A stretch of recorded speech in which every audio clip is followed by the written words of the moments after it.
Imagine waking up to your only son's wedding photos flooding your feed, and you're not in a single one. No invite, no call, just a hashtag Jordan and Emily forever.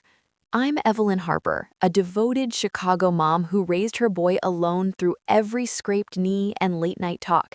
Then one viral post changed everything. What I discovered next shattered my world: a hidden biological mother, decades of hush money, and a husband who lied to us all. I cried on camera as millions watched my heartbreak unfold live. Secrets exploded, family fractured, but from the ashes came something unbreakable: truth, forgiveness, and a love that biology can't erase.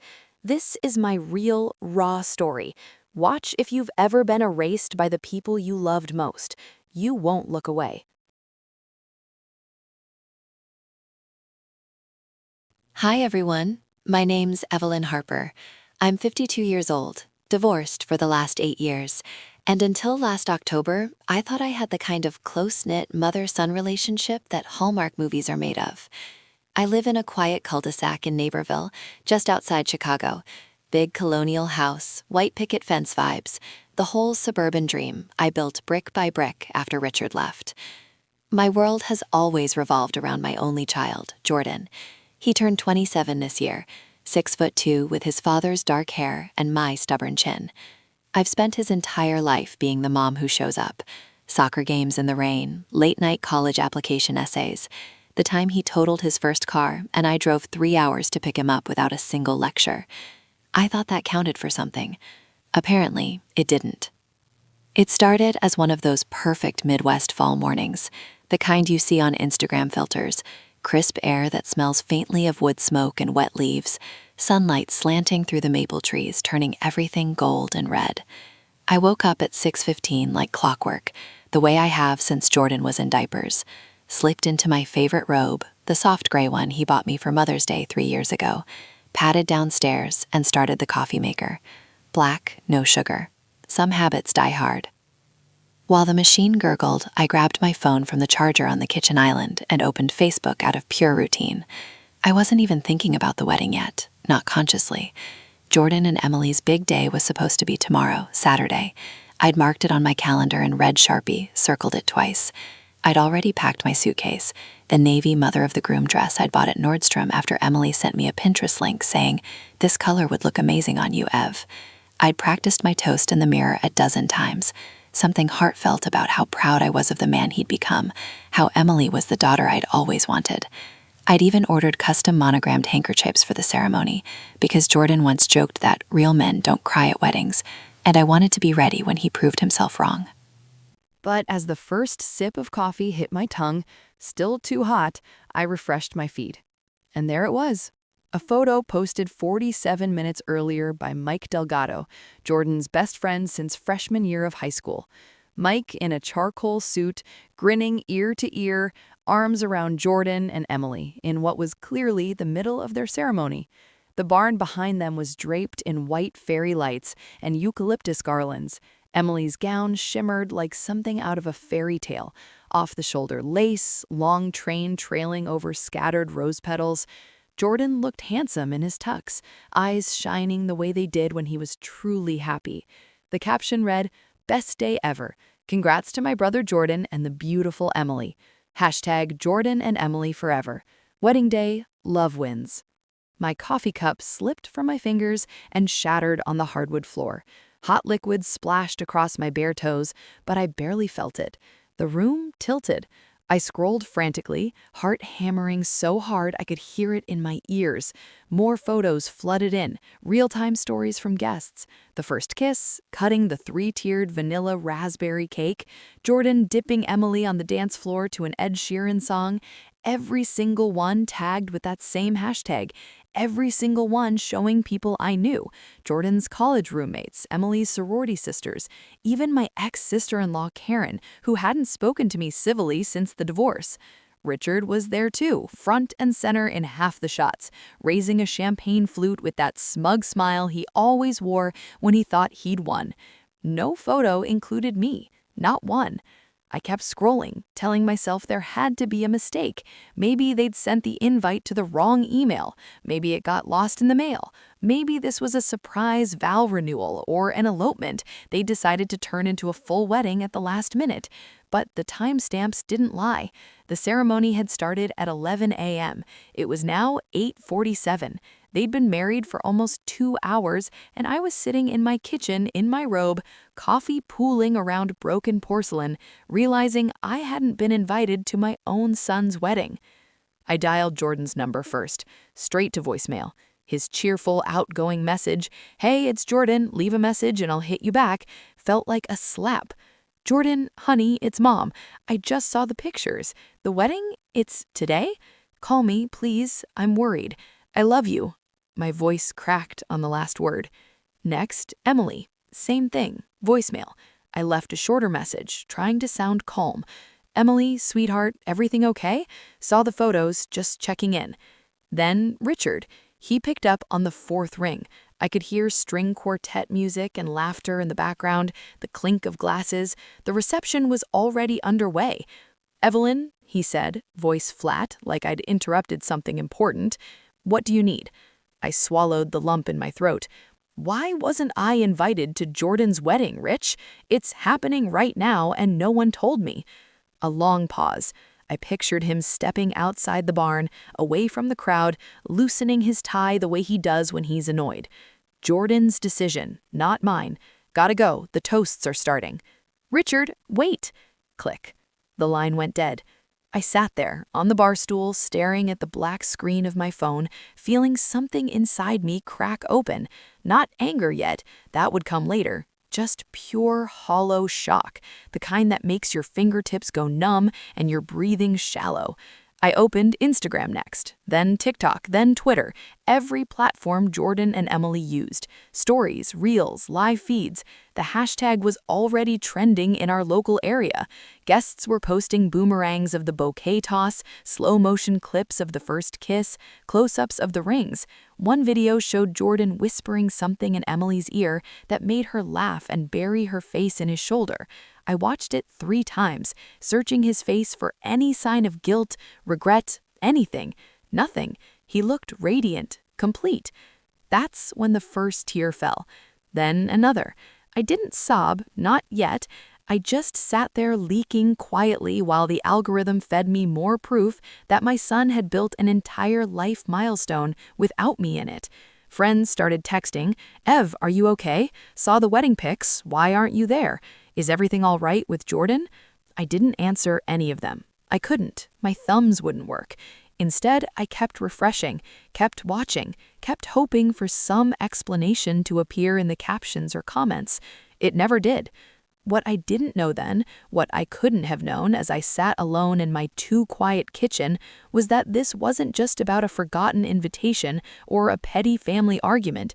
This was the first domino in a chain that would expose decades of lies I'd never suspected, a secret so old and so carefully buried that when it finally broke the surface, it would drag my entire identity under.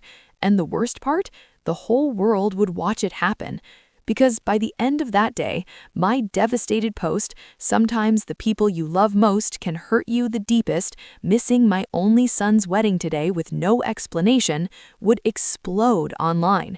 Strangers would comment, share, speculate. Reporters would DM me. My tear-streaked face would end up on someone's TikTok stitch with millions of views. And somewhere in the middle of that digital storm, the real truth would start clawing its way out.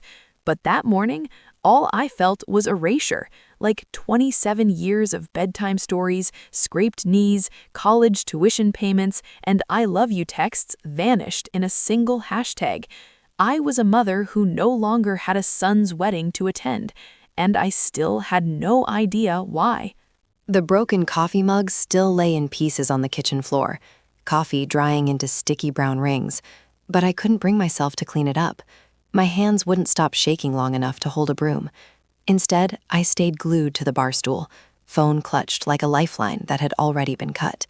The wedding photos kept coming, more every minute. Someone posted a video of Jordan and Emily exchanging vows under an arch of white roses and twinkle lights. His voice, steady and deep, filled my kitchen. I promise to love you through every season, every challenge, every joy. I hit replay 3 times, searching for any hitch, any glance toward an empty seat where I should have been. Nothing. Just pure, unfiltered happiness. I tried Jordan again. Voicemail. Emily again. Voicemail. I even texted both of them the same message. Saw the wedding pics. Congratulations. Can we talk? I'm confused and hurt. Sent. Delivered. No read receipts. No bouncing dots. Just silence. By noon, the silence had teeth. I paced the kitchen, then the living room, then back again. The house felt too big, too empty. Photos of Jordan lined every surface. Him at 5 in a Little League uniform, gap-tooth grin. Him at 18 in his high school cap and gown, arms slung around my shoulders.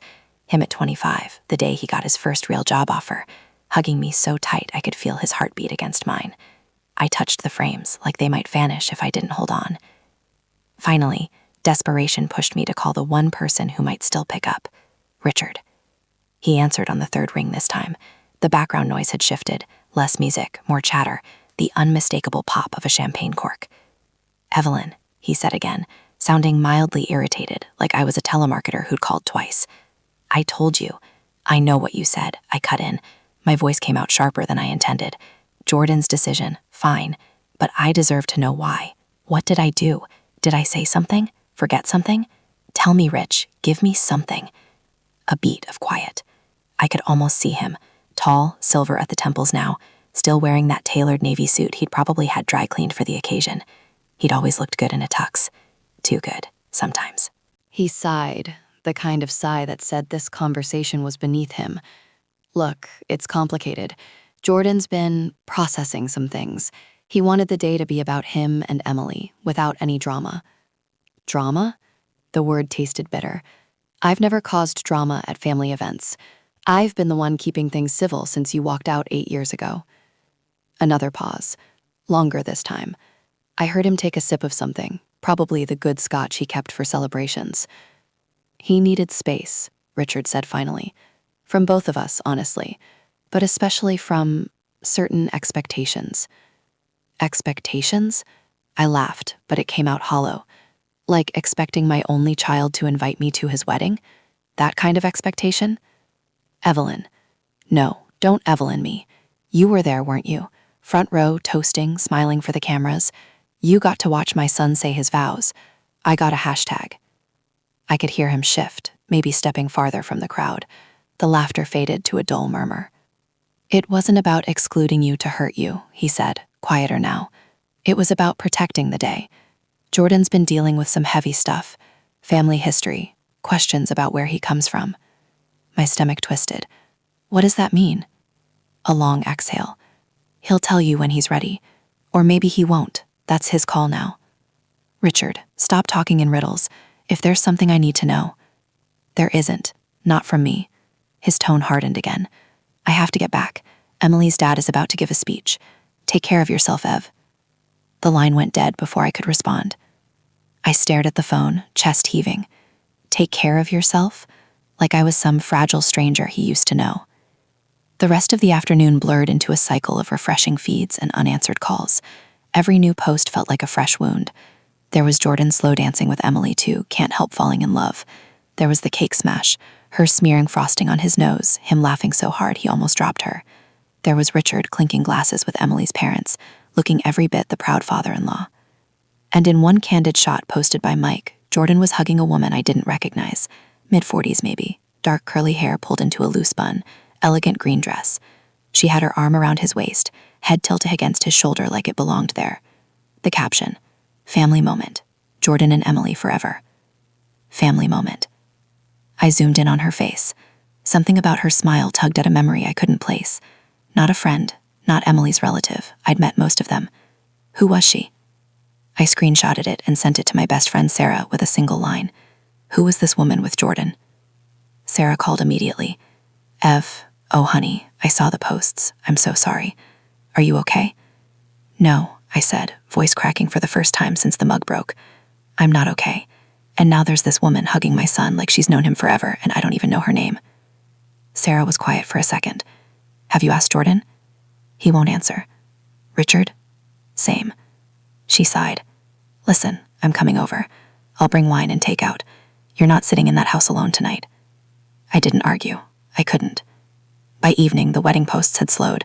People were probably eating dinner, dancing, heading to the after party at some downtown rooftop bar. I sat on the couch with the lights off, phone glowing in my lap, watching the views climb on the wedding hashtag. Thousands of likes, hundreds of comments. Strangers celebrating a day I'd been erased from. Sarah arrived around 7 with Thai food and a bottle of Cabernet. She took one look at my face and pulled me into a hug without a word. We sat on the floor in the living room, eating pod CEU straight from the carton, drinking wine from coffee mugs because I hadn't done dishes. Tell me everything, she said. I did. The coffee mug, the voicemails, Richard's cold brush off, the mystery woman. Sarah frowned at the screenshot. She looks familiar, but I can't place her. Me neither. We scrolled through more photos together. Every time Jordan appeared, so did the woman, in the background during toasts, laughing at a table near the dance floor, even in one shot where she was wiping a tear from her eye as Jordan and Emily cut the cake. She's emotional, Sarah said softly, like she has a stake in this. I nodded, throat tight. That's what scares me. As the night wore on, the wine loosened the knot in my chest just enough to let the real hurt spill out. I raised him, Sarah. I changed his diapers, sat up with him when he had croup, drove him to every baseball practice, helped him through his first breakup. I was there for every milestone. And now, I'm not even invited to the biggest one. Sarah squeezed my hand. You're still his mom. Whatever this is, it doesn't erase that. But deep down, I wasn't so sure anymore. Because as the clock ticked past midnight and Sarah finally went home, I opened Facebook one last time. A new story popped up, Jordan's account. A simple boomerang of him and Emily walking out to their getaway. By the time the sun dipped below the horizon that Saturday, the wedding hashtag Jordan and Emily Forever had racked up over 12,000 posts. I know because I counted. Not obsessively at first, but by evening, obsession had become the only thing keeping me from completely falling apart. The house was dark, except for the blue glow of my laptop screen on the coffee table and the smaller, harsher light from my phone in my hand. Sarah had left hours earlier, promising to check in tomorrow, leaving behind half a bottle of Cabernet and the faint smell of pad thai. I hadn't touched either since she walked out. I sat cross-legged on the living room rug, back against the couch, surrounded by the debris of my afternoon. Empty tissue box, crumpled napkins, Jordan's baby blanket I'd pulled from the linen closet for no reason other than I needed something that still smelled faintly like him. My eyes burned from staring at screens, but closing them felt worse, like surrendering to the silence. Instagram stories were the cruelest. They disappeared after 24 hours, but people kept reposting the highlights to their feeds. I watched a clip of Emily tossing her bouquet, white roses and baby's breath arcing through the air in slow motion, while a gaggle of bridesmaids shrieked and jumped.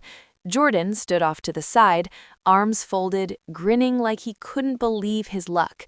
Another story, him feeding Emily a bite of cake, both of them laughing when frosting smeared her chin.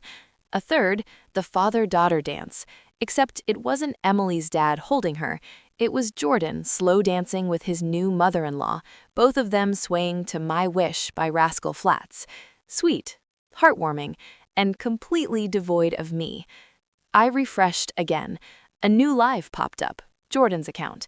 He was at the head table now, microphone in hand, tux jacket off, sleeves rolled up. The barn lights glowed golden behind him. Emily sat beside him, chin in her hands, watching with that soft, adoring look I used to think was reserved for me when he'd come home from college and tell me about his day. He cleared his throat. The crowd quieted. To my family, he began, voice steady but thick with emotion. The people who've shaped me, who've been there through every high and every low. Dad, for teaching me what it means to work hard and stand tall. Emily's parents for raising the woman who makes every day better just by being in it. And to everyone here tonight who's loved us along the way, thank you. I'm the luckiest guy alive. The camera panned slowly across the room as people clapped and raised glasses. It swept past Richard, who lifted his flute with a proud nod, past Emily's mom dabbing her eyes, past that mystery woman in the green dress who was smiling so wide her eyes crinkled, one hand pressed to her heart like she might burst. No mention of me. Not a single word. The Instagram live ended. The screen went black. I stared at my reflection in the glass, puffy eyes, mascara tracks, hair a mess, and felt something hot and ugly rise in my throat. I opened my own Facebook page before I could talk myself out of it. Status update box, empty, blinking cursor. Fingers trembling, I typed, "Sometimes family hurts the deepest. Missing my boy's big day today with no warning or explanation. Heartbroken doesn't even cover it." I hit post. I didn't add a photo, didn't tag anyone, just raw words, naked on the internet. The first like came from Sarah within 30 seconds, then my cousin Denise, then old neighbors. Comments trickled in. "Oh F, what happened? Sending you the biggest hug. This can't be right. Jordan adores you." Each one felt like a tiny bandage on a gaping wound. But the algorithm doesn't care about pain. It cares about engagement. Within an hour, the post had 247 likes and 89 comments. People I hadn't spoken to in years were messaging. "Are you okay? Do you need to talk?" A former coworker from my real estate days sent a private message. "I saw the wedding pics on Emily's cousin's story. You weren't there. What the hell is going on?" I didn't answer. I just kept refreshing. Around 10 p.m., another notification pinged. Not a comment, but a direct message from someone named Becca Larson. Profile picture, her and a golden retriever on a beach. We'd gone to high school together, lost touch after college. Her message was short. "Ev, check this out. Saw something weird on Emily's cousin's page. Thought you should see." Attached was a screenshot. It was a photo of the wedding program. Elegant cream cardstock, gold foil lettering. Under the family section, parents of the groom, Richard Harper, Lisa Thompson. I blinked, read it again. Lisa Thompson. The name meant nothing to me. No bells, no memories, no flicker of recognition. But seeing it printed there, official, permanent, next to Richard's name and not mine, it felt like someone had reached through the screen and twisted a knife. I zoomed in on the screenshot. The font was the same fancy serif as the rest of the program. No typo vibes. This was deliberate. I typed back to Becca. "Who is Lisa Thompson?" 3 dots danced. Then, "No idea, but she's tagged in a bunch of Emily's cousin's stories tonight, sitting at the family table. Looks close to Jordan." I opened Instagram again, searched Emily Tandle, went to tagged photos. Sure enough, there she was. Lisa Thompson, the woman in the green dress. In one story, she was hugging Jordan from behind while he laughed. In another, she was posing with Emily, both of them holding champagne flutes, captioned, "Gained a beautiful daughter today, ring heart." My pulse roared in my ears. I clicked her profile. Public, thank God. Bio. Realtor, mom of 3, living my best life in Naples, Florida. Profile picture. Her on a beach at sunset, wind in her dark curls, same warm smile from the wedding photos. 3 kids. Jordan would be the oldest, if... No. I shut the thought down hard. But I couldn't stop looking. Scrolling her feed felt like trespassing, yet I kept going. Posts from last Christmas. A group shot in front of a decorated tree. Jordan was there. My Jordan, arm around her shoulders, grinning. Caption, "Best gift ever. My boy home for the holidays. Love you forever, Jay." Posted December 25th, 2024. He told me he was working through the break. Said the office was short-staffed. I'd send him a care package anyway. His favorite cookies, a new sweater, a card that said, "Miss you more than words." He thanked me, said it made his day. Now I stared at the photo of him hugging this stranger who called him my boy, and the room spun. I messaged Becca back. "This is insane. He's been seeing her? Behind my back?" Becca, "Looks like it. I'm so sorry, Ev. This doesn't make sense." No, it didn't. I opened a new tab. Google. Lisa Thompson, Jordan Harper, Chicago. Nothing useful at first. Then I added Richard Harper. An old archived article from a local business journal, 2001. Local entrepreneur Richard Harper marries Lisa Thompson in private ceremony. My breath caught. The date was 25 years ago. Jordan was born 27 years ago this spring. Richard and I met in 1997, married in 1998. Jordan arrived 9 months later, almost to the day. The timeline didn't line up. Or maybe it did. Too perfectly. I slammed the laptop shut. The house was silent except for the hum of the fridge and my ragged breathing. I picked up my phone again, opened TikTok. I rarely used it, but Sarah had made me download it last year so I could see Jordan's silly videos. I hit the plus button without thinking. Camera on, face in frame, eyes red, cheeks streaked. I hit record. Hi, I'm Evelyn. My son got married today. I wasn't invited. And right now, I'm staring at proof that there's a woman out there who's been calling him hers for years. I don't know what's happening, but I'm scared. And I'm hurt. And apparently the whole internet gets to watch me fall apart. I posted it. Unlisted at first. Then I changed it to public. Within minutes, the views ticked up. 50, 200, 1,000. Comments flooded in. This is heartbreaking. Girl, spill the tea. What's the secret? You deserve answers. I didn't sleep that night. I just watched the numbers climb. And somewhere in the back of my mind, a small, terrified voice whispered that this wasn't the end of the spiral. This was only the beginning of the freefall. The name sat on my tongue like a foreign object, sharp, unfamiliar, impossible to swallow. After Becca's screenshot of the wedding program, after the TikTok video I'd posted in a haze of hurt and wine, I couldn't let it go. I needed to know who she was. Not just her Instagram handle or her beach selfies. I needed the truth behind the name printed next to Richard's like it belonged there. It was Sunday morning now, barely past dawn. I hadn't slept more than 20 minutes at a stretch. My eyes felt like they'd been sandpapered, and my head throbbed from crying and scrolling and one too many refills of coffee. The house was still dark. I hadn't bothered opening the blinds. I sat at the kitchen island with my laptop open to a dozen tabs, each one a rabbit hole deeper than the last. First, I went back to her public Instagram, @LisaThompson, Realtor, Naples, Florida. Profile picture, her on a sailboat, wind in those dark curls, laughing like the world was hers. I scrolled slowly, methodically, the way detectives do in crime shows when they're building a case.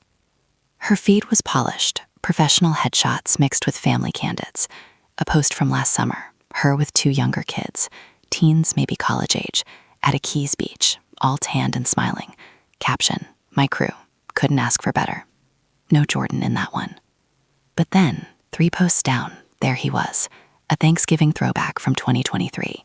Jordan at her dining table, carving turkey, wearing one of those ridiculous paper crowns kids make. She was beside him, arm around his shoulders, both of them beaming.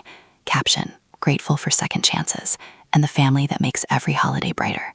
Love you, Jay. Always have, always will. Second chances. The words burned. I screenshotted it, added it to the growing folder on my desktop labeled proof, like I was collecting evidence for a trial I didn't want to be part of.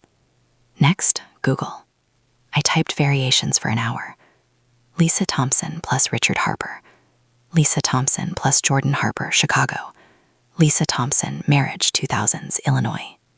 The 2001 Business Journal clipping popped up again, tiny, archived, almost buried. Local entrepreneur Richard Harper weds Lisa Thompson in intimate lakeside ceremony. No photo, just a bland paragraph about his startup and her family ties to the area. They divorced quietly 6 months later, according to a Cook County record search I paid $20 for on one of those public record sites.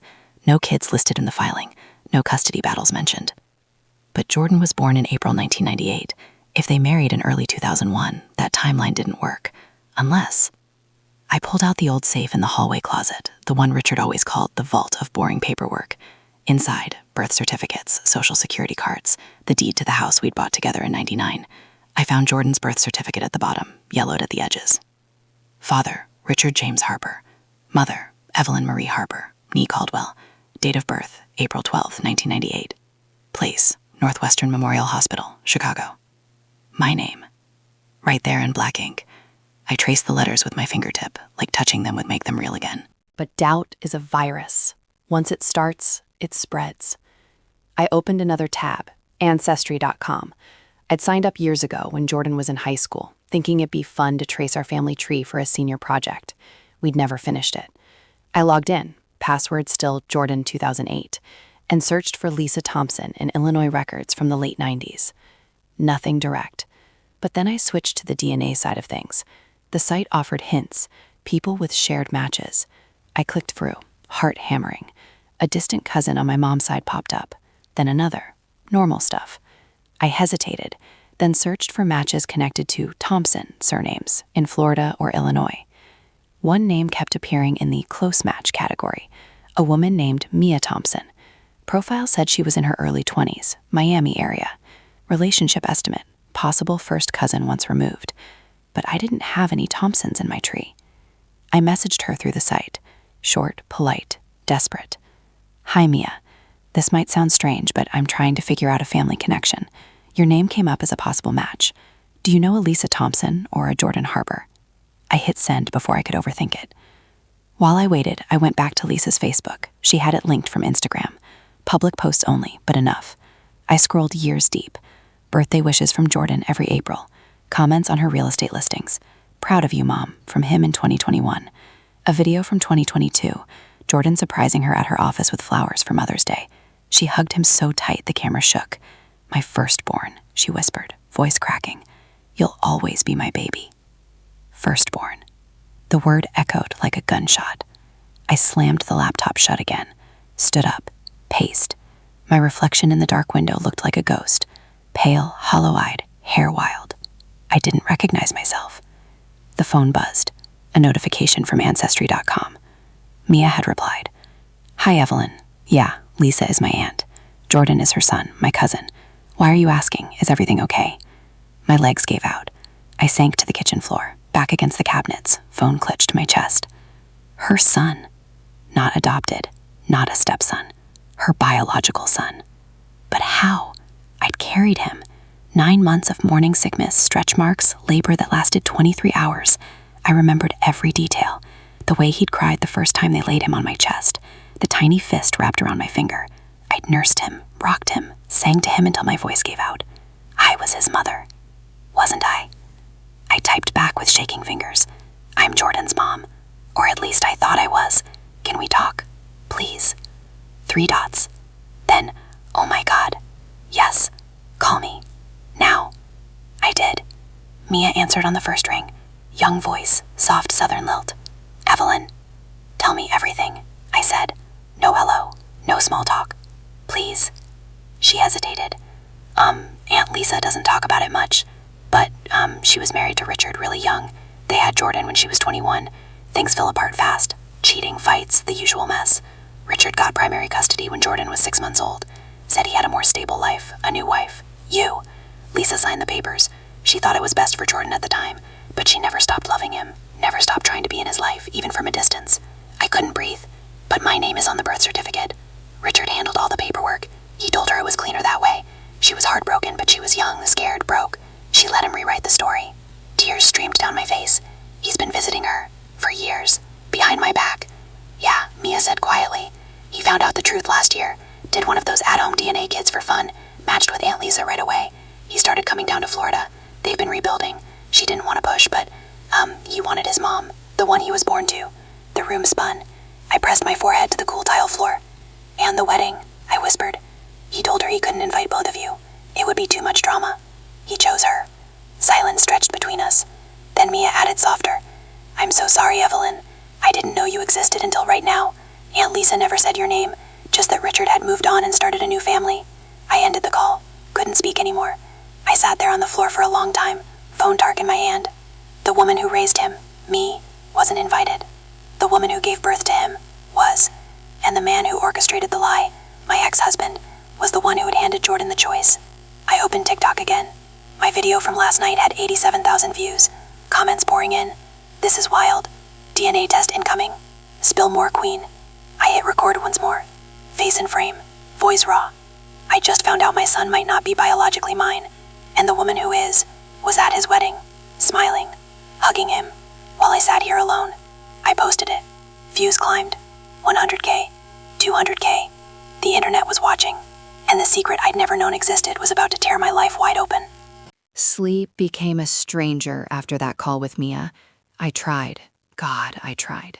I swallowed 2 melatonin gummies, turned off every light in the house, even put on one of those white noise apps that plays rain on a tin roof.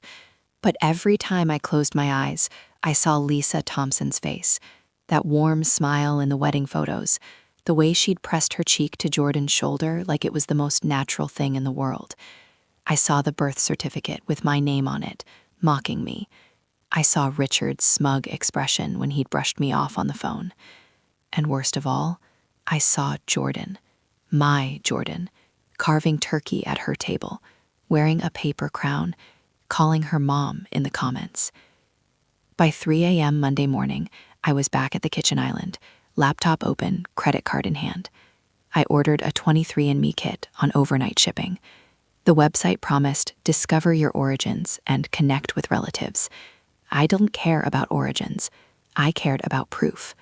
If Jordan was Lisa's biological son, the test would show it. If he was mine, well, then the whole story Mia told me would collapse like a house of cards. Either way, I needed certainty. The confirmation email arrived instantly. Your kit is on the way. Expected delivery, Tuesday. Tuesday felt like a lifetime away. In the meantime, the internet wouldn't let me disappear. My TikTok video, the raw, tear-streaked one where I'd whispered about finding out my son might not be mine, had crossed 1.2 million views overnight. Comments poured in like a flood. Girl, this is straight out of a Lifetime movie. You okay? DNA test stat. We're invested now. Richard sounds like a piece of work. Spill more tea, queen. Praying for you, mama. You deserve better. Strangers were stitching my video, reacting with wide eyes, dramatic music, text overlays like family secrets exposed and mom left out of wedding finds shocking truth. One creator with 500,000 followers even did a full breakdown. Let's unpack this viral mom story. Is Jordan adopted? Is there an affair? Is Lisa the real mom? Drop your theories below. The speculation ranged from wild, Richard faked the birth certificate, to cruel, maybe I'd been a bad mom and Jordan finally snapped. I didn't respond to any of it. I just watched the numbers climb. 1.5 million, 2 million. My phone buzzed nonstop.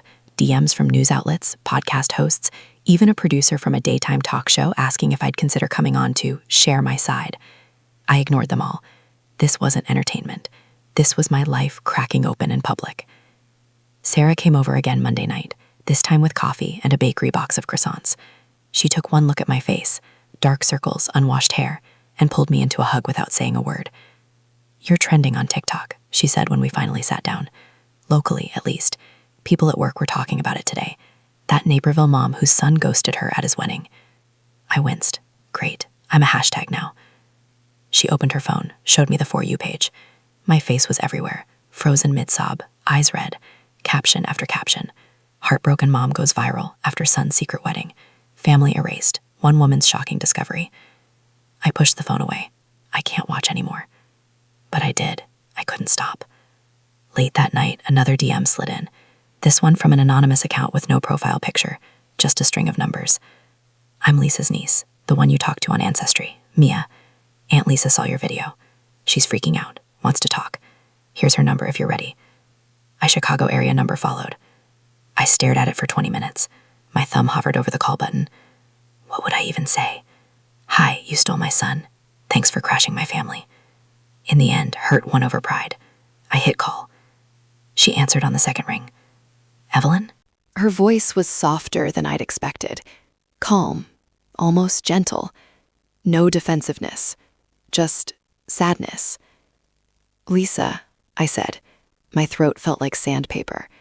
I don't even know where to start. I saw the videos, she said quietly. All of them. I'm so sorry you're going through this. Jordan told me he wasn't inviting you, but I didn't realize how much it would destroy you. I should have pushed him harder. Pushed him? The words stung. You knew he was cutting me out and you still showed up, smiling, hugging him like it was normal?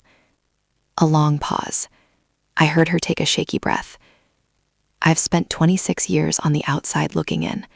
When he reached out last year, when the DNA test confirmed what I'd always known, it was like getting my heart back. I didn't want to hurt you, Evelyn, I swear. But Jordan asked me to be there. He said it was his wedding, his choice. I respected that. Your heart back? I echoed. What about mine? I raised him. I was there for every fever, every heartbreak, every milestone. You signed away your rights. I did, she admitted. I was 21, terrified, broke, and Richard made very clear I'd lose if I fought. He had money, lawyers, a new wife, you, who could give Jordan stability. I thought I was doing the right thing. But I never stopped loving him. never stopped watching from afar. Tears burned my eyes again. He's been visiting you for a year, while telling me he was working overtime? Yes, she said softly. He wanted to know me, his siblings, where he came from. I didn't push for more than he offered. Siblings. The word landed like a punch. Those 2 kids in her beach photos. They were Jordan's half-siblings. I swallowed hard. The DNA kit is coming tomorrow, if it shows he's yours. It will, she said softly. I already know, but if you need to see it in black and white, I understand. Silence stretched between us. Then she added, Jordan's hurting too. He feels guilty. He loves you, Evelyn. He just needed to figure out who he was without the lie hanging over him. I ended the call without saying goodbye. Couldn't. My chest was too tight. The kit arrived Tuesday afternoon. I swabbed my cheek, sealed the envelope, drove to the UPS store myself because waiting for pickup felt unbearable. Mailed it, tracked it obsessively. 6 to 8 weeks for results, the site said. I didn't have that kind of patience. That night, I went live on TikTok again. No makeup, hair in a messy bun, sitting on my bedroom floor because the kitchen felt too exposed. Hey, I said to the camera. My voice cracked. A lot of you have been asking for updates, so here it is. I talked to Lisa, the woman from the wedding. She says Jordan is her biological son. Richard, he lied, for 27 years. I raised him, but apparently I didn't give birth to him. I don't know how that's possible. I remember the pregnancy, the labor, everything, but the test is in the mail. We'll see. Views exploded, 500K in the first hour. Comments flew by so fast I couldn't read them all. Sending you strength, Mama. This is insane. Richard needs to answer for this. Protect this woman at all costs. I cried on camera. Ugly, snotty tears, and didn't try to hide it. I just want my son back. I whispered. I don't care about biology. I just want him to call me Mom again. The live ended with 3.4 million viewers watching me break. And somewhere in Florida, Lisa was probably watching too. The DNA results would take weeks. But the truth? It was already out. And there was no putting it back in the bottle. The days after talking to Lisa blurred into one long, sleepless haze. I barely left the house. I ordered groceries through Instacart so I wouldn't have to face neighbors who might have seen the videos. I muted notifications on every app except TikTok, where the views kept climbing, now past 4.7 million on the live where I'd cried about the DNA kit. Strangers sent virtual hugs, money through Venmo links I never asked for, even marriage proposals from guys who said they'd never treat a queen like that. It felt surreal, like I'd become the main character in someone else's drama. But the drama was mine, and the plot was thickening faster than I could keep up. The 23andMe kit was still in transit. Tracking said out for delivery every day, then delayed due to weather. I checked the porch obsessively, like a kid waiting for Christmas that might never come. In the meantime, Mia, the niece from Ancestry, kept messaging. She was 23, a nursing student in Miami, and apparently the only person in Lisa's family brave enough to reach across the divide. Her text started innocent. You okay today? Aunt Lisa's been quiet since your call. She feels awful. Then they got bolder. Can we video? There's stuff she won't say on the phone. I hesitated for 2 full days. What more could there be? I already knew the core betrayal. Jordan was hers biologically. Richard had lied, rewritten history, handed me a baby that wasn't mine, and let me love him like he was. What else was left to shatter? But curiosity, or maybe masochism, won. I agreed to a FaceTime, Wednesday evening, 8 p.m. my time.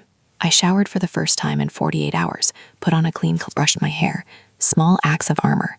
I sat at the kitchen island with the laptop open, ring light on. Sarah had insisted it made me look less like a zombie, and hit accept when the call came through.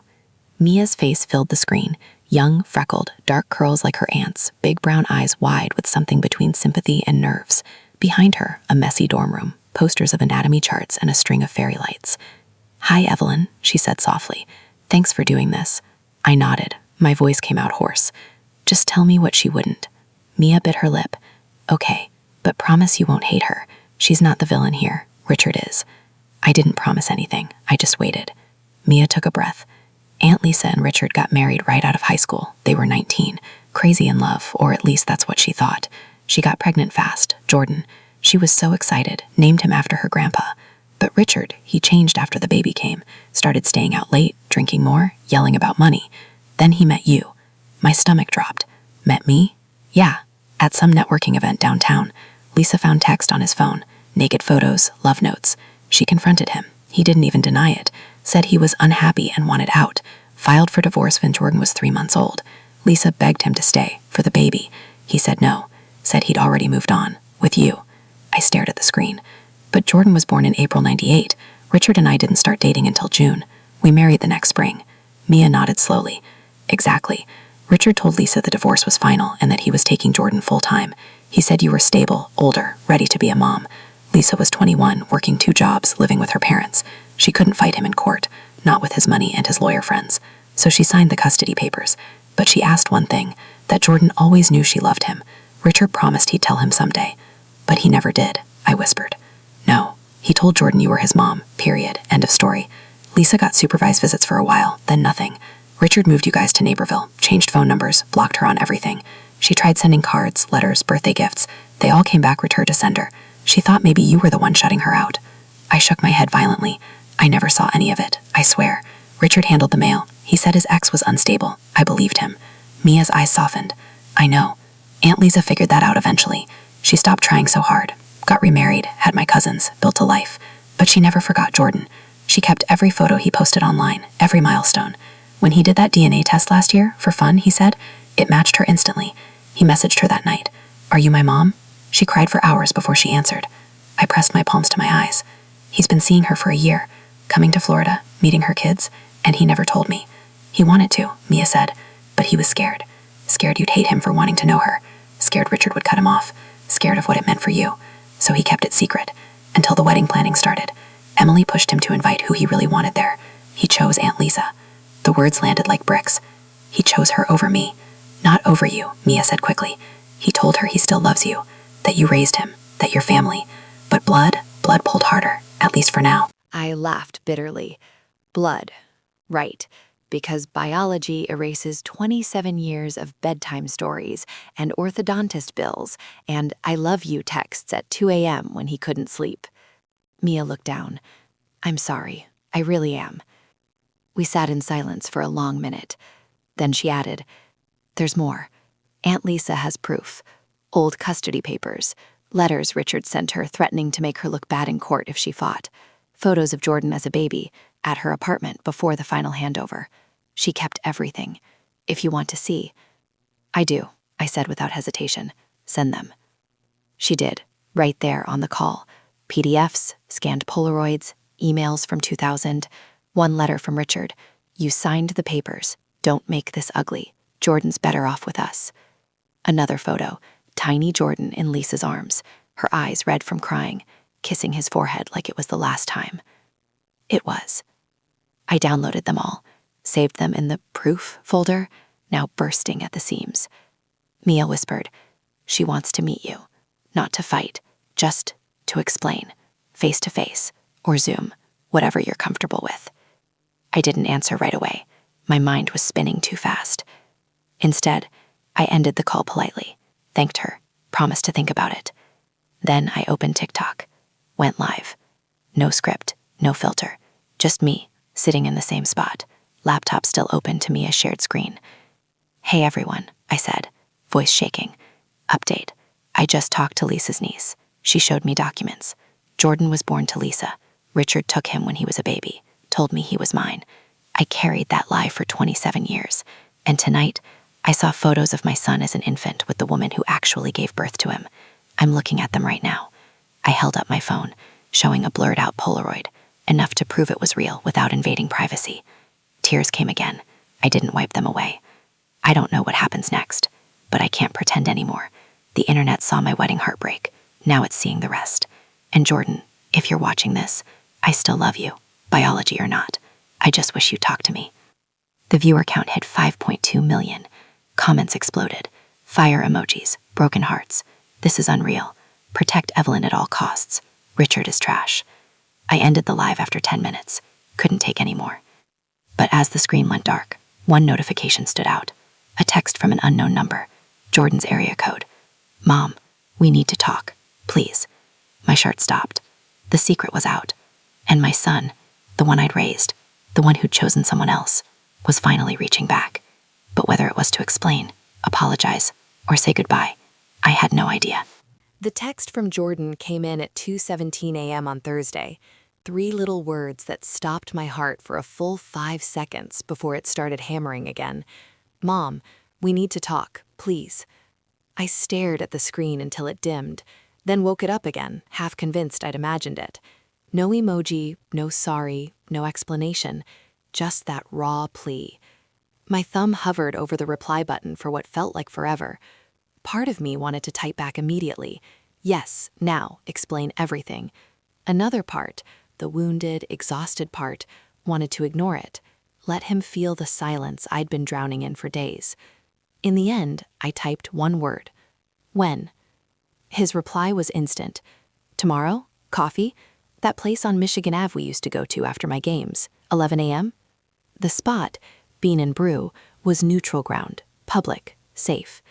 I'd taken him there after every Little League win when he was 9, let him order extra whipped cream on his hot chocolate while I pretended not to notice the chocolate mustache. We'd talk about nothing and everything. Now we'd talk about the lie that had swallowed our entire relationship. I agreed. I'll be there. Sleep still didn't come, but the anticipation was different now, sharper, electric. I showered at dawn, chose jeans and a soft green sweater, not the navy mother of the groom dress still hanging in the closet like a ghost. I drove downtown early, parked 2 blocks away, and sat in the car watching the city wake up.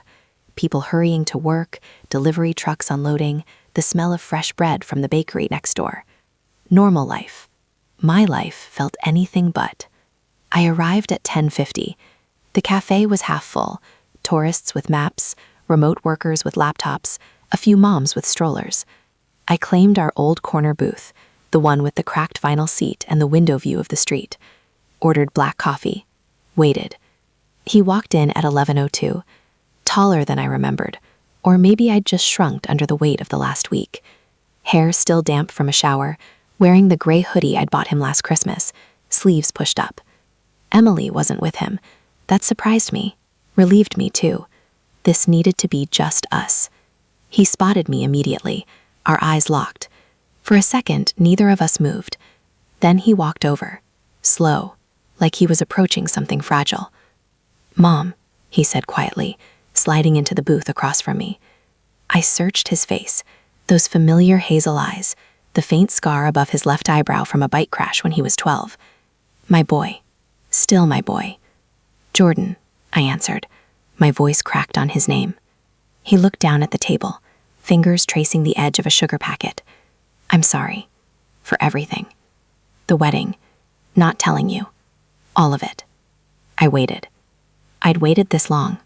A few more seconds wouldn't kill me. He exhaled. "I found out about Lisa last year. Did one of those DNA kits on a dare from Mike. Thought it'd be funny, see if I had Viking blood or something. The results came back with a close match. Her name. I messaged her. She answered the same day. We talked, video called. She told me the whole story. How Dad left her. How he took me. How he married you right after. I didn't believe it at first. Thought it was some scam. But the photos, the dates, it lined up. I nodded slowly. And you kept it from me. I didn't know how to tell you. His voice dropped. You've always been my mom. You raised me. You were there for everything. But then I started thinking, what if she was the one who was supposed to be there? What if Dad stole that from her? From me? I felt torn, like I was betraying you just by wanting to know her. So you invited her to your wedding instead of me. He winced. It wasn't instead. It was I didn't know how to have both. Emily and I talked about it for months. She said I should invite whoever made me feel whole. Lisa's been texting me every week, sending pictures of my half-brother and sister, telling me stories about when I was a baby. It felt like filling in blanks I didn't know I had. But every time I thought about telling you, I pictured your face, the hurt. I couldn't do it. I leaned forward. You could have. You should have. I would have listened. I would have been scared, yeah, angry maybe, but I would have tried. For you. Jordan's eyes glistened. Dad told me not to, said you'd never understand, said you'd make it about you, about how you'd been lied to. He said it would ruin everything. Of course, Richard said that. Classic deflection. Make me the problem so Jordan wouldn't look too hard at him. And you believed him? I asked quietly. I didn't want to, but yeah, part of me did. Silence settled between us, heavy and thick. The barista called out an order. Someone laughed at a nearby table. Life kept moving. Jordan finally met my eyes again. Emily knows everything now. She's the one who made me text you, said I couldn't start our marriage with this hanging over us. She wants to meet you, properly. Apologize for not pushing harder. I swallowed. And Lisa? She's glad you know. She didn't want to be the reason you got hurt, but she's not going anywhere. She's my mom too, biologically, and I can't pretend she isn't. The word "to" hung there, a small bridge, not forgiveness, not yet, but acknowledgement. I reached across the table, palm up. He hesitated, then placed his hand in mine. Warm, familiar, the same hand I'd held crossing streets, steadying him on ice skates, high-fiving after his first college acceptance letter. I'm not asking you to choose, I said, not anymore, but I need you to understand something. I carried you in my heart for 27 years. I changed your diapers, kissed your boo-boos, cried at your graduations. Biology doesn't erase that. Nothing erases that. He squeezed my hand. I know. I'm sorry I made you feel like it did. Tears slipped down my cheeks. I didn't wipe them away. I've been crying on camera for millions of strangers. Might as well do it in front of you too. He gave a small, broken laugh. I saw the videos. All of them. I wanted to call every time, but I was ashamed. Dad kept saying to let it blow over, that you'd get over it. Of course Richard said that. Classic deflection. Make me the problem so Jordan wouldn't look too hard at him. And you believed him? I asked quietly. I didn't want to, but yeah, part of me did. Silence settled between us, heavy and thick. The barista called out an order. Someone laughed at a nearby table. Life kept moving. Jordan finally met my eyes again. Emily knows everything now. She's the one who made me text you. Said I couldn't start our marriage with this hanging over us. She wants to meet you, properly. Apologize for not pushing harder. I swallowed. And Lisa? She's glad you know. She didn't want to be the reason you got hurt, but she's not going anywhere. She's my mom too, biologically, and I can't pretend she isn't. The word "to" hung there, a small bridge. Not forgiveness, not yet, but acknowledgement. I reached across the table, palm up. He hesitated, then placed his hand in mine. Warm, familiar, the same hand I'd held crossing streets, steadying him on ice skates, high-fiving after his first college acceptance letter. I'm not asking you to choose, I said, not anymore, but I need you to understand something. I carried you in my heart for 27 years. I changed your diapers, kissed your boo-boos, cried at your graduations. Biology doesn't erase that. Nothing erases that. He squeezed my hand. I know. I'm sorry I made you feel like it did. Tears slipped down my cheeks. I didn't wipe them away. I've been crying on camera for millions of strangers. Might as well do it in front of you too. He gave a small, broken laugh. I saw the videos. All of them. I wanted to call every time, but I was ashamed. Dad kept saying to let it blow over, that you'd get over it. Richard, I said flatly, always managing the narrative. Jordan nodded. I'm done listening to him. Emily and I are going to therapy, couples and individual. I want to fix this. With you, with Lisa, with myself. I let out a shaky breath. Okay. We start slow. Coffee, calls, no more secrets. And Jordan, I still love you, more than anything, even if it hurts like hell right now. He stood up, came around the table, and pulled me into a hug, tight, fierce, the way he used to when he was little and the world felt too big. I love you too, Mom, he whispered into my hair. I'm sorry I forgot to show it. We stayed like that for a long minute, the cafe noise fading around us. When we finally pulled apart, his eyes were red, mine were worse. He sat back down. What happens now? I managed a small smile. Now, we talk, really talk. And maybe we figure out how to make room for everyone. You, me, Lisa, even your dad if he ever owns up to what he did. Jordan nodded. I'm ready when you are. As we ordered a second round of coffee, his with extra whipped cream, just like old times, my phone buzzed. A notification from TikTok, another 1,000,000 views overnight, comments still pouring in. But for the first time in days, I didn't feel like hiding from them because my son was sitting across from me and he'd called me mom. The road ahead was long, trust to rebuild, truths to face, a family to redefine, but we'd taken the first step, together. After that coffee shop hug with Jordan, I felt something shift, like the first crack of light after days in a storm. It wasn't fixed, not even close, but it was a start. We texted every day after that. Short things at first. How's work? Emily says hi. Then longer. Memories of his childhood, questions about Lisa, apologies he kept repeating like he was afraid I'd forget them. He even sent a photo of the two of us from the Bean and Brew booth, me mid-laugh, him with whipped cream on his nose. Caption, Day 1 of fixing this. Love you, Mom. I saved it, set it as my lock screen, a small rebellion against the erasure. But the bigger story, the one the internet was still chewing on, needed more than coffee and hugs. Jordan had told me pieces of the truth, but I could feel gaps, things he didn't know, things Lisa might not have told him. And every time Richard's name came up, Jordan's voice tightened. Dad's not talking to me much, he'd say. Says I'm making a mountain out of a molehill. That wasn't good enough. I needed answers, real ones, not filtered through my son or my ex-husband's ex. So on a rainy Friday in late October, exactly 2 weeks after the wedding, I did something I never thought I'd do.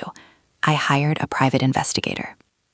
Her name was Carla Reyes, ex-cop, mid-40s, no-nonsense voice over the phone. I found her through a friend of Sarah's who'd used her during a messy divorce. Discreet, thorough, doesn't sugarcoat, Sarah said.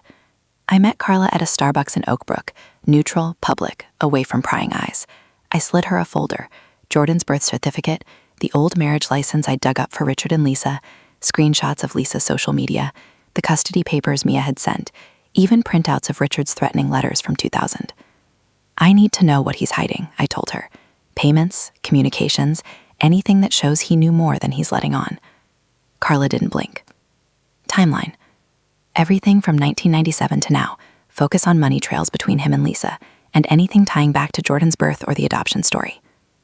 She quoted me a rate that made my stomach flip, retainer plus hourly, but I paid it with the emergency savings I'd never touched.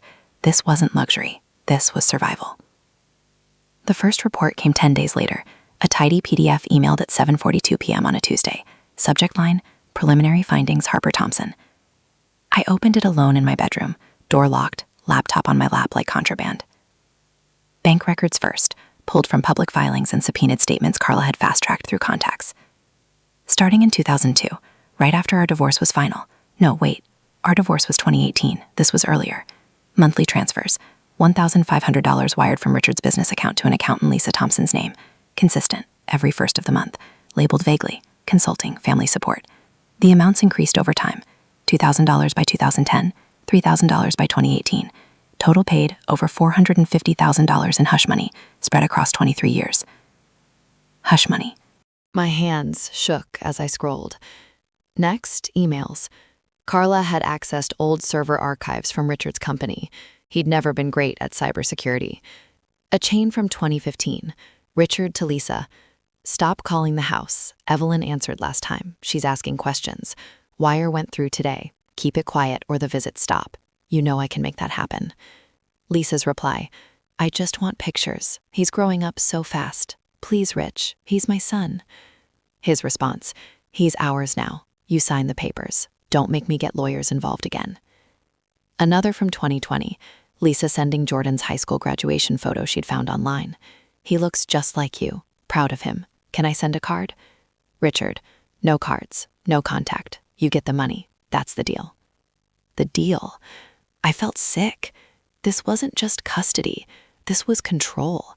Richard had paid her to stay silent, to stay away, to let him rewrite our family story. And when Jordan found her anyway, when the DNA test cracked the facade, Richard didn't come clean. He doubled down. The final bombshell, a 2025 email thread between Richard and a family law attorney. Subject, Contingency, paternity disclosure. Richard, if the kid pushes for more access to her, what are my options? Can I cut the payments? Threaten contempt on the old agreement? Attorney, the agreement was informal post-divorce, no court oversight anymore. But if he goes public, media exposure could hurt your business reputation. Recommend settlement or mediation. Avoid deposition at all costs. Richard's reply, he won't go public. He's loyal. Just keep the check ready in case. Loyal. That word burned. Jordan had been loyal to a father who'd lied to him his whole life. I printed the report, every page, highlighted the transfers, the threats, the contingency plan. Then I did what I'd been avoiding. I went public again. TikTok Live, same bedroom setup, ring light, messy bun, no makeup. Viewer count started at 200K within minutes. Word had spread. People were waiting for the next chapter. Hey, I said, holding up the redacted report so the camera could see the blacked out account numbers, but not the threats. I hired a private investigator. These are bank records. Richard paid Lisa Thompson, Jordan's biological mother, hundreds of thousands of dollars over 2 decades, to keep quiet, to stay away. Emails show he threatened her, told her if she reached out, he'd cut off access to Jordan forever. I paused, let the words sink in. Comments flew. Shocked faces. WTF. Richard is evil. This is fraud. I raised Jordan, I continued, voice steady for the first time in weeks. I loved him like my own because I thought he was. But Richard built our family on a lie. He paid to keep it buried. And when Jordan found the truth, Richard told him to choose, not to protect me, to protect himself. I ended the live after 15 minutes. Views hit 7.1 million. The hashtag #ErasedMom trended nationally. News sites picked it up. Viral Chicago mom alleges ex-husband paid biological mother to stay silent. Local stations called, national outlets too. My phone rang at midnight. Jordan. Mom, I saw the live. I'm sorry you had to find out like this, I said, but I couldn't keep it quiet anymore. He was quiet for a long beat. Dad's blowing up my phone, says you're ruining his life, says I should tell you to stop. And what do you say? Another pause. I told him I'm done listening. Emily and I are coming over tomorrow. We want to see the full report. And I want to confront him. With you there. No more secrets. My heart squeezed. Okay. The next morning, Jordan and Emily arrived at 10 a.m. We sat at the kitchen table, same spot where I'd shattered the coffee mug weeks earlier. I spread out the printouts. Jordan read every page, face hardening with each line. Emily held his hand, silent support. When he finished, he looked at me. He never told me any of this. He said Lisa was unstable, that she gave me up willingly, that you were the only mom I needed. I believed him too, I said softly. Jordan stood. I'm calling him. Now. Speakerphone. He dialed. Richard answered on the third ring, voice clipped. Jordan, this better be important. I'm in a meeting. Jordan didn't waste time. Mom showed me the payments, the emails, the threats. Why, Dad? Why pay Lisa to stay away? A long silence. Then Richard's voice, lower. It's complicated, son. I did what I had to do to give you a stable home. Stable? Jordan's voice rose. You lied to me my whole life. You paid her off like she was a problem to solve. Watch your tone, Richard snapped. You don't know the full story. Then tell it, I said, leaning toward the phone. Right now. Another pause. When Richard spoke again, the fight had drained from his voice. Fine. Lisa and we were a mistake. Young, stupid. When she got pregnant, I panicked. Met Evelyn. She was everything Lisa wasn't. Stable, kind, ready. I wanted a clean break, so I fought for custody, paid her to sign quietly. When you were born, Evelyn thought you were ours. I let her. It was easier. Easier. The word echoed. Jordan's voice cracked. You let her raise me thinking she was hers, and you paid Lisa to disappear. I protected you, Richard said weakly. No, Jordan said. You protected yourself. The call ended. No goodbye. Just silence. Jordan looked at me, eyes wet. I'm sorry, Mom, for believing him, for choosing her over you at the wedding. I pulled him into a hug. We're here now. That's what matters. Emily squeezed my shoulder. We're all in this together. Later that night, I posted one last update on TikTok, a photo of the three of us at the kitchen table, report blurred in the background. Caption, truth hurts, but But lies hurt longer. Healing starts today. Views climbed to 12 million. The internet had seen everything. And for the first time, I didn't feel erased. I felt seen. The kitchen table had become our war room. Printouts of bank transfers, redacted emails, and custody papers lay scattered like evidence in a cold case file. Jordan sat on one side, Emily beside him, her hand resting lightly on his forearm. I sat opposite, coffee gone cold in my mug. The house smelled faintly of rain and the Thai takeout we'd ordered but barely touched. It was Saturday evening, 3 days after Jordan's confrontation call with Richard. The silence from my ex-husband had been deafening. No texts, no calls, no angry voicemails, just absence, the kind that screamed louder than words. Jordan broke it first. I want to talk to her, Lisa, face to face, or at least on video. I need to hear it from her mouth, what really happened, not filtered through Dad, not pieced together from papers. Emily nodded. I think we all do. I'd been dreading this moment, not because I feared Lisa. I feared what hearing her side might do to the fragile bridge Jordan and I had started rebuilding. But he was right. Secrets had poisoned us long enough. I pulled up Mia's contact on my phone. She offered Zoom, said whenever you're ready. Jordan exhaled. Now? Now. I set up my laptop at the head of the table, angled so we could all see the screen. Hit the link Mia had sent weeks earlier. The call connected almost instantly. Lisa's face appeared, older than her Instagram photos suggested up close, faint lines around her eyes, hair pulled back in a simple ponytail. She wore a soft gray cardigan, sitting in what looked like a sunlit living room with potted plants and framed family photos on the wall behind her. Naples, Florida. A world away. Evelyn, she said first, voice steady but warm. Jordan, Emily, thank you for this. Jordan leaned forward. Hi, Mom. The word came out halting, testing. Lisa's eyes filled instantly. Hi, baby, she whispered. A tear slipped down her cheek. She didn't wipe it away. I cleared my throat. We've seen the payments, the emails, the threats. We know Richard paid you to stay quiet, but we need the full story. From you. Lisa nodded. I'll tell you everything.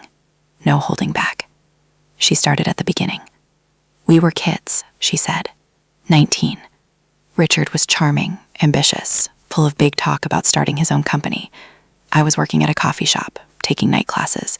We got married at City Hall 6 months after we met. I got pregnant right away. Jordan was born in April '98. I thought we'd made it. Family, future, all of it. Her voice cracked. Then Richard changed. Stayed out late. Came home smelling like perfume that wasn't mine. I found messages on his flip phone. Pictures, plans to meet. He didn't hide it well. When I confronted him, he said he was unhappy. Said I was holding him back. Said he'd met someone stable, someone who understood his dreams. That was you, Evelyn. I felt Jordan tense beside me. Lisa continued. He filed for divorce when Jordan was 3 months old. Said he wanted full custody. I fought at first, hired a cheap lawyer, cried in court.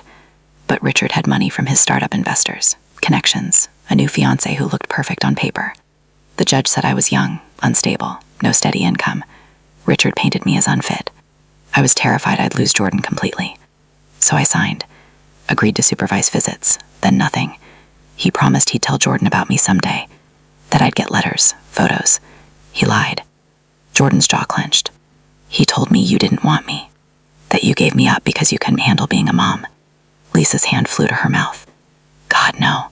I wanted you every single day. I kept your room ready in case he ever changed his mind. I sent birthday cards every year. They came back unopened. I drove to Chicago twice, stood outside your school just to see you from a distance. I never stopped. Emily reached across and squeezed my hand. I didn't pull away. Then the DNA test, Lisa said. When Jordan messaged me, I thought my heart would explode. We talked for hours that first night, video calls every week after. He came down here last summer, met his brother and sister. They adore him. He's so good with them, patient, kind, just like I always imagined. Jordan's voice was thick. I felt guilty every time I left you to come home to Evelyn. I didn't know how to tell her. Lisa looked straight at me through the screen. Evelyn, I never wanted to take him from you. I know what you gave him. Stability, love, a home. I saw the photos online. Graduations, holidays, you two laughing at baseball games. You raised a beautiful man. I'm grateful for that. I wanted my peace back too. I swallowed hard. And the wedding? Jordan called me crying 2 months before, said he couldn't invite both of us, that it would be chaos. He asked me to come, said I deserved to see him say his vows. I said yes because I'd waited 26 years for one moment with him. I didn't think about how it would feel for you. I should have. I'm sorry. Silence settled over the table, heavy, honest. Then Jordan spoke. Dad told me you were the one who cheated, that you broke up the marriage, that Evelyn was the rebound who became the real family. Lisa shook her head slowly. No, I never cheated. Richard did, with Evelyn, while we were still married. I have the old phone records if you want them. Texts, call logs. He was seeing her for months before he left. I found out the week before I gave birth. That's why I was so broken when he took Jordan. I thought maybe if I let him go quietly, he'd let me stay in his life. He didn't. I stared at the screen. Richard cheated on you? With me? Lisa nodded. He told me you were just a friend at first. Then he said he was in love, that you understood him, that I didn't. I believed him because I was young and scared. But yes, you were together before our divorce was final. The room spun. I'd met Richard at a networking mixer in June '97. He'd said he was separated, that the marriage was over in every way but paper. I'd believed him, trusted him, married him, raised his son. Jordan looked between us. So I was born into a mess Dad created, and he blamed everyone but himself. Lisa's voice softened. He was scared, Jordan. Scared of losing control. Scared of looking like the bad guy. So he rewrote the story. Made me the villain, made Evelyn the savior. And you were the prize he won. I found my voice. I didn't know, Lisa, I swear. I thought you'd abandoned him. Richard said you were unfit. I believed the story he sold me. I know, she said gently. We were both played. Jordan wiped his eyes. I want both of you in my life. No more choosing, no more secrets. Lisa smiled through tears. I'd like that, more than anything. We talked for another hour, small things, healing things. Lisa showed us photos of Jordan's half-siblings waving at the camera. Emily asked questions about Naples, about Lisa's real estate work. I asked about Jordan as a baby, what his first word was. It was ball, just like I remembered. What he loved to eat, mashed bananas apparently. When the call ended, the screen went dark. The kitchen felt quieter, but not empty. Jordan reached for my hand. Mom, Evelyn, whatever happens next, you're still my mom, the one who raised me, the one I call when I'm scared. Lisa's my birth mom, but you're my heart mom. I pulled him close. Emily joined the hug. Later, alone in my room, I opened TikTok. One last live. No tears this time, just truth. Hey everyone, I talked to Lisa tonight, face to face. She told me everything. Richard cheated on her with me, took Jordan, paid her to disappear. We were all lied to, but tonight we started fixing it. No more secrets, just family, however messy. Views climbed, comments flooded with hearts, support, understanding. I ended the live. And for the first time in weeks, I slept through the night. The truth had come out, and somehow it hadn't destroyed us. It had set us free. 6 months later, spring had finally arrived in Naperville. The maple trees outside my kitchen window were bursting with new green, and the air carried that sweet promise of renewal. I stood at the counter, stirring sugar into my coffee. Black had lost its appeal somewhere along the way, and watched the world wake up.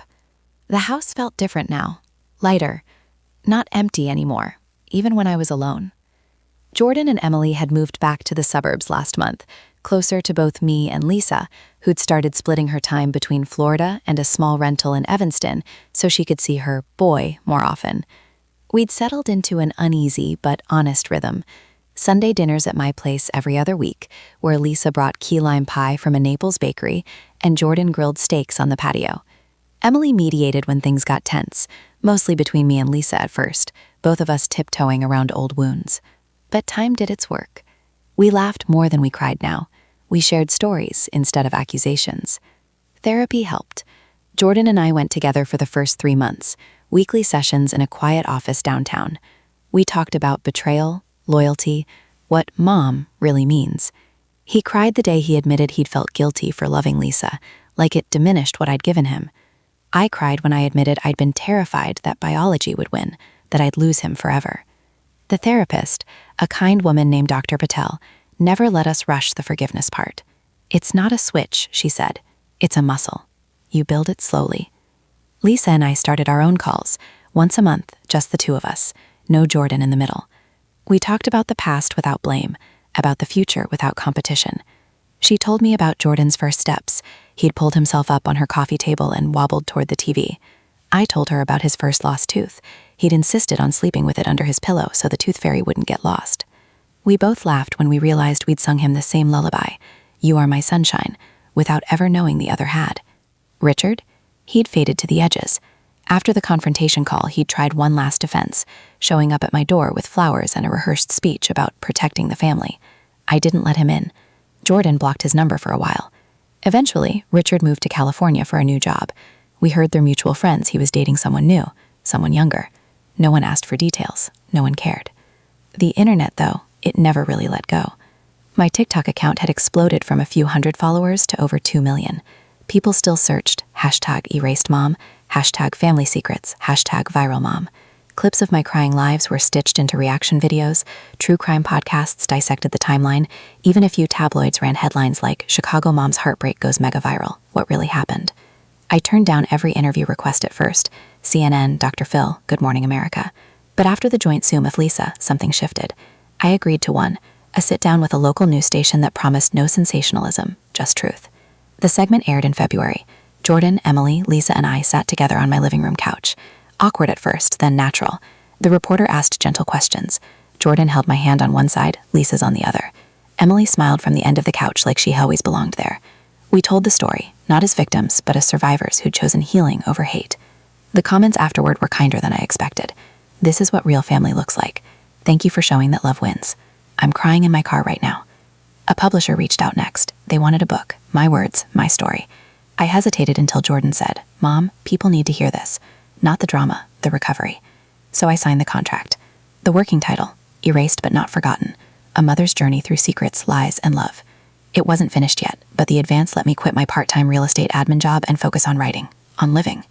Lisa started a small nonprofit in Florida, support for birth parents navigating open adoptions, custody battles, and second chances. She asked me to be on the advisory board.